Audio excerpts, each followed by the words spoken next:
Good evening, ladies and gentlemen. I'm going to show you today how to replace an anilox roller on the Scout. So this is one of our inking stations. When you open it up, the ink will normally go in here. The ink pulls from the pan into the metering roll. From the metering roll, we'll pull onto the anilox roller, which is what we're going to change. Right now we have 1,000 CPI or cells per inch anilox roller in there. And depending on how much detail you have or you want on your art will depend on what your CPI is. From the anilox roller, it will transfer onto your plate, which will normally sit right here, and then onto the substrate. So the first step you're going to want to do, on the bottom underneath here, there's a clip. Loosen the clip, pull it down. You're going to take out the pan.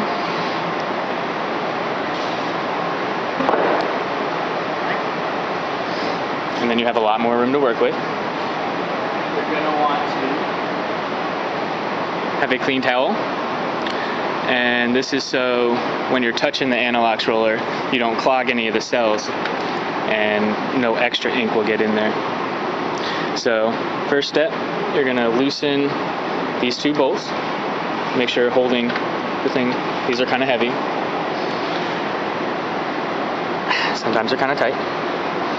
Alright, and then this will simply slide out,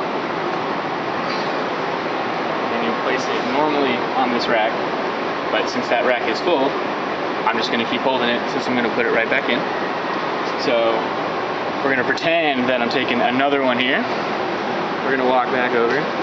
The gear side is going to be the side always farther away from you. Gear side, operator side. So your gear is going to go on the far side. And then you just slip it into the notches like so. It can really only go in one way.